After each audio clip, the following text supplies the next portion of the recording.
Бүгін saat 8:30-да Бишкек шаарындагы номер 67 окуу тарбия комплексинин почтасына мекемеге жардыруучу зат коюлганы тууралуу анонимдүү маалымат түшкөн. Сабактар дароо токтотулуп, окуучулар жана окутуучулар эвакуацияланган. Окуя болгон жерди милиция кызматкерлери курчоого алган. Мектепте бүгүн пробный экзамен болуп аткан. Анан балдарды экзаменге отургузуп, аны текшерип келип, анан жаңы кабинетке кирсем, бизге группага маалымат келди, почтаңар дагы бир карагыла деген. Анан почтаны карасак, дагы эле кат жок. Анан жана спам деген бөлүгүндө мурунда ошондой болгон. Ошо спамды ачсам, ошол жерде кат бар экен. Бирок кыскача эле жазылган, мындай түшүнүксүз эле бир кат экен, бирок болгону ошо жарылуучу мындай эме зат бар деген.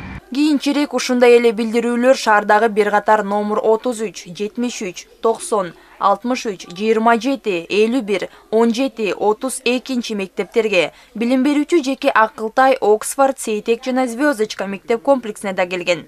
Окуу жайларда тез арада атайын үйрөтүлгөн иттер менен бомбанын жашырылган жерин издөө иштери жүргүзүлдү. Вызов менен келдик. Биринчи Сейтек деген школду текшердик, андан мурун Саянскийди, анан политехти, анан бияка келип ушу келип атабыз 3 ит менен. Балдар жетишпегендигине, объекттер чоң болгондон жарса 3-төн жүрөбүз. Мындан чыкаарда биздин бөлөк группалар, бөлөк объекттер текшерип жүрөт. Жүргүзүлгөн тиешелүү иштердин жыйынтыгында бомба коюлгандыгы тууралуу маалыматтар тастыкталган жок.